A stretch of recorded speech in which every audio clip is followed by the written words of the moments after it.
আজ আমরা কথা বলবো বাংলাদেশের একজন নোবেল বিজয়ী নিয়ে, যিনি দারিদ্র বিমোচনের প্রতীক হিসেবে পরিচিত। কিন্তু তার প্রতিষ্ঠানগুলো থেকে সত্যিই দারিদ্র দূর করা হয়েছে, নাকি এটা কেবল ছিল এক ধরনের আর্থিক প্রতারণার চালবাজি? আজ আমরা উন্মোচন করব ডক্টর মোহাম্মদ ইউনূসের অর্থনৈতিক কেলেঙ্কারি ও তার প্রতিষ্ঠানের অনিয়ম, এবং কিভাবে সাধারণ মানুষের টাকা ব্যবহৃত হয়েছে তার নিজের সাম্রাজ্য করতে, তা নিয়ে কথা বলবো। প্রথমে আমরা কথা বলবো গ্রামীণ ব্যাংকের জন্ম এবং বিতর্কিত যে লেনদেন শুরুতেই ছিল তা নিয়ে। 1976 সালে ক্ষুদ্র ঋণের ধারণা নিয়ে গ্রামীণ ব্যাংক প্রতিষ্ঠিত হয়। ইউনূস দাবি করেছিলেন এটা দরিদ্র মানুষের জন্য, কিন্তু যে তথ্যগুলো আমরা পাচ্ছি তা সম্পূর্ণ ভিন্ন কথা বলছে। 1990 সালে SAF সোশ্যাল অ্যাডভান্সমেন্ট ফান্ড গঠিত হয়, যেখানে দাতাদের অনুদান আসে। তবে এই তহবিলের শত শত কোটি টাকা কিভাবে ব্যবহৃত হলো তার কোনো হিসাব নেই। আপনারা দেখতে পাচ্ছেন এখানে কিভাবে 1996 সাল পর্যন্ত উক্ত ফান্ডের টাকা দাঁড়ায় 44.25 কোটি টাকা, যেটা 29/12/1993 তারিখে অনুষ্ঠিত গ্রামীণ ব্যাংকের 34তম বোর্ড সভায় উক্ত ফান্ড গঠনের বিষয়ে পরিচালনা পরিষদকে অবহিত করা হয়, এবং উক্ত ফান্ডের সমুদয় অর্থ গ্রামীণ ব্যাংকের সদস্যদের কল্যাণে ব্যবহার করার সিদ্ধান্ত গ্রহণ করা হয়। 25 এপ্রিল 1996 ওই দিনে অনুষ্ঠিত হয় গ্রামীণ ব্যাংকের পরিচালনা পরিষদের 42তম বোর্ডের সভা, যে সভায় গ্রামীণ ব্যাংকের সদস্য ও কর্মীদের কল্যাণের জন্য কোম্পানি আইন 1994 এর আওতায় গ্রামীণ কল্যাণ নামক একটি পৃথক কোম্পানি গঠনের প্রস্তাব অনুমোদিত হয়। উক্ত সভায় আরো সিদ্ধান্ত নেওয়া হয় যে গ্রামীণ কল্যাণ প্রতিষ্ঠার পর বিভিন্ন দাতা সংস্থার নিকট হতে ঋণ দানের জন্য অনুদান হিসাবে প্রাপ্ত টাকা এবং SAF ফান্ডের টাকা গ্রামীণ ব্যাংক হতে গ্রামীণ কল্যাণে হস্তান্তর করা হবে।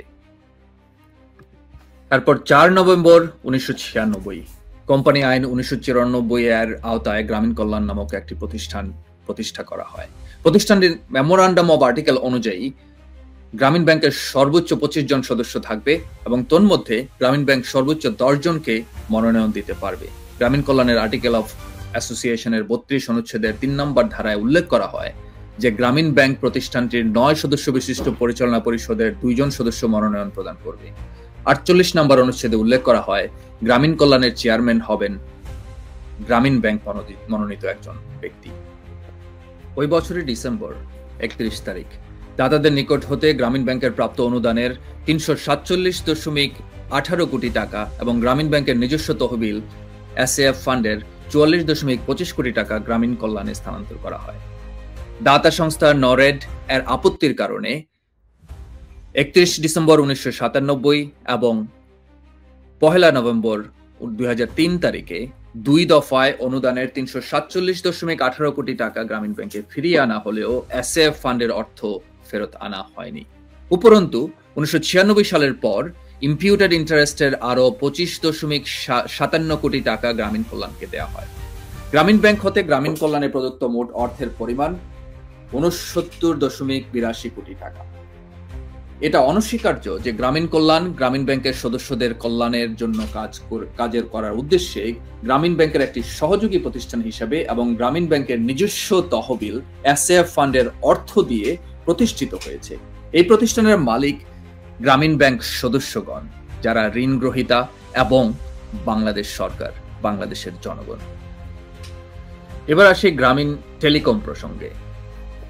1994 এর 16 নভেম্বর গ্রামীণ ব্যাংক পরিচালনা পর্ষদের 37তম সভায় গ্রামীণ ব্যাংকে অন্যান্য বিনিয়োগকারীদের সঙ্গে নিয়ে একটি কনসোর্টিয়ামে যোগ দেওয়ার অনুমতি প্রদান করা হয়, এবং একই সাথে গ্রামীণ ফোন নামক একটি পৃথক নট ফর প্রফিট কোম্পানি স্থাপনের অনুমোদন দেওয়া হয়। উক্ত বোর্ড সভায় সিদ্ধান্ত অনুযায়ী 8/10/1995 সালে কোম্পানি আইন 1994 অনুযায়ী গ্রামীণ টেলিকম নামক একটি কোম্পানি তৈরি করা হয়। গ্রামীণ টেলিকম কোম্পানির মেমোরান্ডাম অনুযায়ী গ্রামীণ টেলিকমের সর্বোচ্চ 25 জন সদস্য থাকবে, এবং গ্রামীণ ব্যাংক সর্বোচ্চ 10 জনকে মনোনয়ন করতে পারবে। এবার আসুন দেখি জনগণের টাকা, সরকারের টাকা, ঋণ গ্রহীতাদের টাকায় গড়ে ওঠা গ্রামীণ ব্যাংক, সেই গ্রামীণ ব্যাংকের টাকা কিভাবে গ্রামীণ টেলিকমে গেল। গ্রামীণ টেলিকমকে গ্রামীণ ব্যাংকের নিজস্ব তহবিল যেটা এসএএফ ফান্ড সেটা থেকে 11% সরল সুদে 30 কোটি টাকা দীর্ঘমেয়াদী ঋণ প্রদানের সিদ্ধান্ত গ্রহণ করা হয়েছিল এবং গ্রামীণ ব্যাংকের 46তম বোর্ড সভায় গ্রামীণ টেলিকমকে অন্য ব্যাংক ও আর্থিক প্রতিষ্ঠান হতে 30 কোটি টাকা ঋণ প্রদানের ক্ষেত্রে গ্রামীণ ব্যাংকের নিজেরই আবার জামিনদার হওয়ার সিদ্ধান্ত গৃহীত হয়। এবার আমরা দেখি গ্রামীণ কল্যাণ এবং গ্রামীণ টেলিকম এই দুটোকে একসাথে ব্যবহার করে ইউনুস কিভাবে টাকা চুরি করল। এপ্রিল 13, 2011 সালে গ্রামীণ কল্যাণ এবং গ্রামীণ টেলিকমের মধ্যে সম্পাদিত সর্বশেষ যে চুক্তি হয় সেই চুক্তি অনুযায়ী গ্রামীণ কল্যাণ বিভিন্ন পর্যায়ে গ্রামীণ টেলিকমকে সর্বোচ্চ 53.25 কোটি টাকার আর্থিক সাহায্য প্রদান করেছে এবং চুক্তি অনুসারে গ্রামীণ কল্যাণ উক্ত বিনিয়োগের জন্য গ্রামীণ টেলিকম কর্তৃক গ্রামীণ ফোন হতে প্রাপ্ত লভ্যাংশের 42.65% প্রাপ্ত হবে। কিন্তু 2022 সাল পর্যন্ত গ্রামীণ টেলিকম গ্রামীণ কল্যাণকে 2222 কোটি টাকা লভ্যাংশ প্রদান করেছে। সরকারি নিয়ম অনুযায়ী গ্রামীণ ব্যাংক কোনো বাণিজ্যিক বিনিয়োগ করতে পারে না, কিন্তু তারপরও কোটি কোটি টাকা বিদেশি সংস্থার সঙ্গে নিয়ে বিনিয়োগ করা হয়েছিল গ্রামীণ ব্যাংকে এবং সেই টাকা হাজার হাজার কোটি টাকা জনগণের টাকা সরিয়ে নেওয়া হয়েছিল। 1996 সালে গ্রামীণ কল্যাণ প্রতিষ্ঠিত হয় এবং এটার উদ্দেশ্য ছিল কিন্তু দরিদ্র কর্মচারীদের কল্যাণ। কিন্তু এই প্রতিষ্ঠান 69.82 কোটি টাকা অনুদানের নামে গ্রামীণ ব্যাংক থেকে সরিয়ে নেয় এবং এই টাকা শ্রমিকদের কাছে পৌঁছায়নি, বরং ইউনুস তার বিভিন্ন কোম্পানিতে বিনিয়োগ করেছে। 2023 সালে সুপ্রিম কোর্টের রায়ে প্রমাণিত হয় গ্রামীণ টেলিকম তার শ্রমিকদের ন্যায্য বেতন দেয়নি, ফলে প্রতিষ্ঠানটিকে 12,000 কোটি টাকা ক্ষতিপূরণ দিতে বলা হয়। প্রশ্ন হচ্ছে, এত বছর ধরে শ্রমিকদের টাকা কোথায় গেল? গ্রামীণ কল্যাণ ও গ্রামীণ টেলিকমের মধ্যে লভ্যাংশ চুক্তির মাধ্যমে এই যে হাজার হাজার কোটি টাকা লুকানো হয়, সেই টাকা ইউনুস কি আদৌ কোনোদিন ফেরত দিবে? এরপর আমরা দেখব গ্রামীণ কল্যাণ আর গ্রামীণ টেলিকম এদের মধ্যে যে চুক্তি হয়েছে সেই চুক্তির অসঙ্গতি কি ছিল। গ্রামীণ ব্যাংকের এসএএফ ফান্ড হতে প্রাপ্ত যে ঋণ, সেই ঋণকেই কিন্তু গ্রামীণ কল্যাণের ঋণ হিসেবে দেখানো হয়েছে এবং পরবর্তীতে নিজেদের পছন্দ মতো চুক্তি করে তার বৈধতা দেয়া হয়েছে।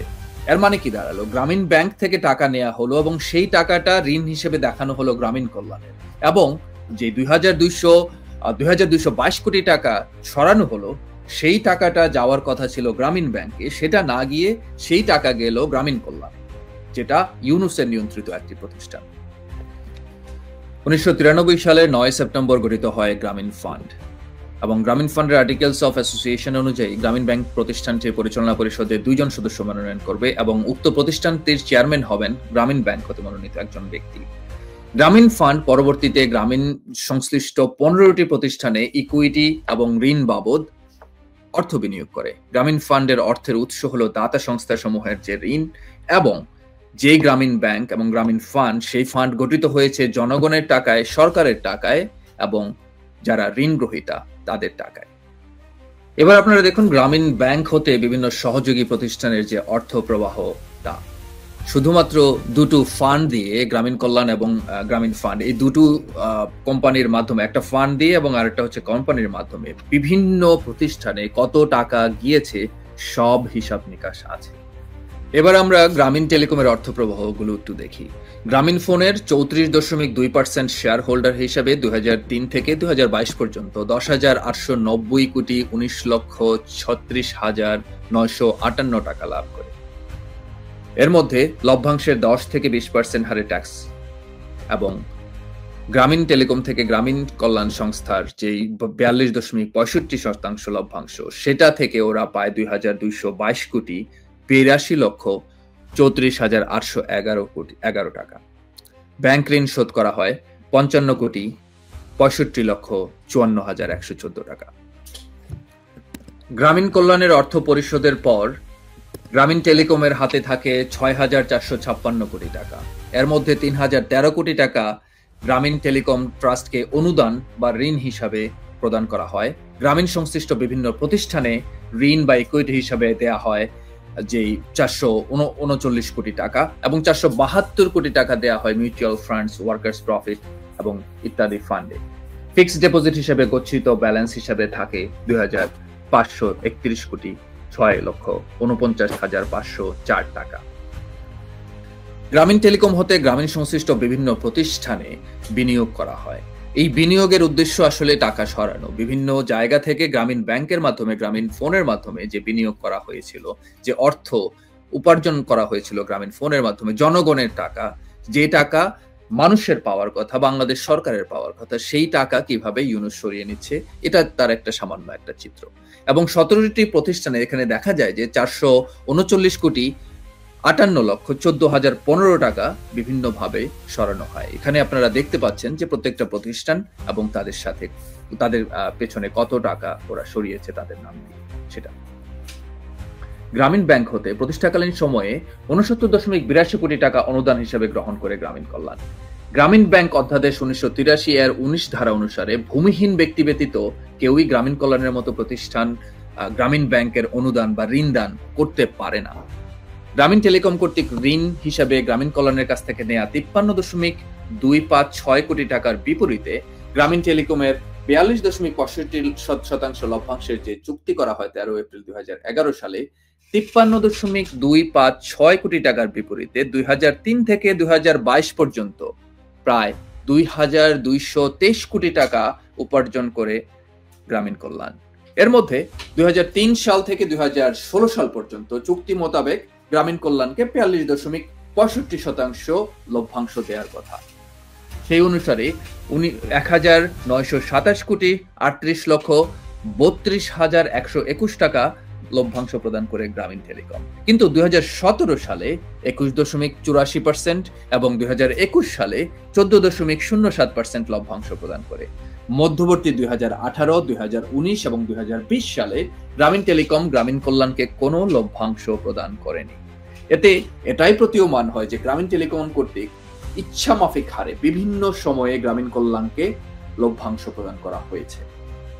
এবার আমরা দেখব গ্রামীণ ব্যাংক, গ্রামীণ কল্যাণ এবং গ্রামীণ টেলিকম এই কোম্পানিগুলোর ফাঁদে ইউনূস সাহেব ব্যক্তিগত অ্যাকাউন্টেও টাকা সরিয়েছেন এবং কিভাবে টাকা এসেছে বিভিন্ন জায়গা থেকে, সেই জায়গাগুলো আমরা দেখি।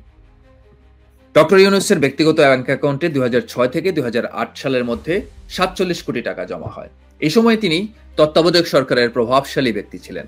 এই টাকা আসলো কোথা থেকে? দাতাদের দেওয়া অনুদানের টাকা কিভাবে তার ব্যক্তিগত অ্যাকাউন্টে গেল? 2010 থেকে 2015 সালের মধ্যে ইউনূস ফ্যামিলি ট্রাস্টের মাধ্যমে প্রায় 80 কোটি টাকা কর ফাঁকি দেওয়ার প্রমাণ পাওয়া যায়। বাংলাদেশের রাজস্ব বোর্ড NBR তার বিরুদ্ধে একাধিক আয়কর ফাঁকি দেওয়ার মামলা করেছে। যখনই বাংলাদেশ সরকার ইউনূসের বিরুদ্ধে কোনো ব্যবস্থা নিতে গিয়েছিল, তখনই আন্তর্জাতিক শক্তিগুলো তাকে রক্ষায় এগিয়ে এসেছিল। ওয়াশিংটন পোস্ট, নিউ ইয়র্ক টাইমসের মতো মিডিয়া কেন তাকে বাঁচানোর চেষ্টা করছে? তথ্য বলছে ইউনূসের পশ্চিমা সংযোগ তাকে বাংলাদেশের রাজনীতিতে একটি বিকল্প নেতা হিসেবে বানানোর চেষ্টা করেছে। 2007 থেকে তিনি রাজনৈতিক দল গঠন করার চেষ্টা করেছিলেন, কিন্তু ব্যর্থ হয়েছিলেন। ডক্টর মোহাম্মদ ইউনূসের ব্যক্তিগত ব্যাংক অ্যাকাউন্টে যে আগত রেমিটেন্স তা বিশ্লেষণ করে দেখা যায় তিনি 18,94,34,835 কোটি টাকার রেমিটেন্স প্রাপ্তির যে তথ্য, সেটা তিনি ট্যাক্স ফাইলে গোপন করেছেন। এইখানে বিস্তারিত হিসাবে দেখা যাচ্ছে যে ডক্টর মোহাম্মদ ইউনূসের ব্যক্তিগত ব্যাংক অ্যাকাউন্টে বিভিন্ন জায়গা থেকে যে রেমিটেন্স এসেছে, যেটা তিনি ট্যাক্স ফাঁকি দিয়েছেন। এবার আমরা ডক্টর মোহাম্মদ ইউনূসের যে কর ফাঁকির যে হিসাব নিকাশ সেটা একটু দেখি। এবার আমরা ডক্টর মোহাম্মদ ইউনূসের ব্যক্তিগত ইনকাম ট্যাক্স ফাইলটা একটু বিশ্লেষণ করে দেখি।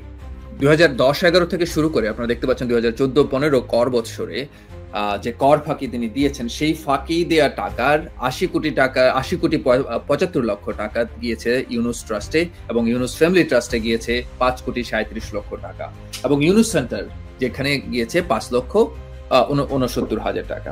অর্থাৎ সেই সময়ে তিনি সম্পূর্ণ তার যে সম্পদ ছিল ট্যাক্স ফাঁকি দেওয়ার জন্য তিনি হচ্ছে যে তার অধীনে যে দুটো ট্রাস্ট আছে সেখানে স্থানান্তর করেন। ইউনূস ট্রাস্ট এবং ইউনূস ফ্যামিলি ট্রাস্টের যে অডিট রিপোর্ট, সেখানে তার যে দান করা যে অর্থ, সেটাকে তিনি আবার দেখাচ্ছেন হচ্ছে ঋণ হিসাবে, লায়াবিলিটি হিসাবে। সুতরাং আসলে যেটা সরকারকে ট্যাক্স ফাঁকি দিচ্ছেন তিনি, কিন্তু তিনি চাইলেই আবার সেই টাকা যে কোনো সময় সরিয়ে নিতে পারেন, সেই ব্যবস্থাটা তিনি রেখেছেন। কর দাবির যে মামলা, সেই মামলার প্রেক্ষিতে 2015-16 এই কর বৎসর হতে তিনি ট্রাস্টে অর্থ স্থানান্তর ব্যতিরেকে নিজের নামে পুনরায় আবার এফডিআর করা শুরু করেন। কিন্তু 2015 সাল কর বৎসর পরবর্তী সময়ে তিনি প্রতি বছর বিদেশ ভ্রমণ খাতে বড় অঙ্কের টাকা খরচ দেখানো শুরু করেন, যদিও তার পূর্ববর্তী বছর সময়ে তিনি এই খাতে কোনো টাকা খরচ দেখাননি। ট্রাস্টে অর্থ স্থানান্তরের কারণে তার প্রদত্ত করের পরিমাণ 2012-13 কর বৎসর হতে উল্লেখযোগ্য হারে হ্রাস পেতে শুরু করে। একজন ব্যক্তি যিনি সারা জীবন সারা দুনিয়ার সামনে একজন মহৎ নোবেল বিজয়ী হিসেবে পরিচিত, তিনি যে আসলেই কতটা চুরি করেছেন আমাদের মতো দরিদ্র একটা দেশের টাকা দিয়ে, তিনি নিজের সম্পদ গড়েছেন, লক্ষ লক্ষ কোটি টাকার মালিক হয়েছেন, যিনি একসময় ছিলেন দেশের গর্ব, এখন তার বিরুদ্ধে আসছে একের পর এক তথ্য এবং প্রমাণ সেই দুর্নীতির। তার প্রতিষ্ঠানের টাকা তিনি জনগণের কল্যাণে ব্যয় করেননি, বরং ব্যবহার করেছেন তার কর্পোরেট যে সাম্রাজ্য তা করতে। আপনারা কি মনে করেন না এই বিশাল যে আর্থিক কেলেঙ্কারি, তার বিষয়ে আরো তদন্ত হওয়া উচিত? আমি মনে করি তিনি নোবেল বিজয়ী হন বা শান্তির দূত হিসেবে পরিচিত হন, যাই হন না কেন, তার যে প্রতিষ্ঠানগুলো, তার মাধ্যমে তিনি যে দুর্নীতি করেছেন, তিনি বাংলাদেশের পরিস্থিতি যেভাবে লুণ্ঠন এবং আগ্রাসনের মাধ্যমে রাজনৈতিক পরিস্থিতি যেভাবে ধ্বংস করেছেন, অর্থনৈতিক পরিস্থিতি যেভাবে ধ্বংস করেছেন, তার জন্য তার বিচার হওয়া উচিত। আমি মনে করি উন্নয়নের আড়ালে কোথায় কোথায় তার দুর্নীতির মহাজাল লুকিয়ে আছে, সেই দুর্নীতির বিচার হওয়া উচিত। আমরা আজ সামান্য কিছু চিহ্ন দেখলাম তার আর্থিক অনিয়ম, আয়কর ফাঁকি এবং তার কর্মীদের শোষণের যে ভয়াবহ চিত্র, তা। এই অবস্থা থেকে বাংলাদেশ উত্তরণ পাবে শীঘ্রই। জয় বাংলা, জয় বঙ্গবন্ধু। বাংলাদেশ চিরজীবী হোক।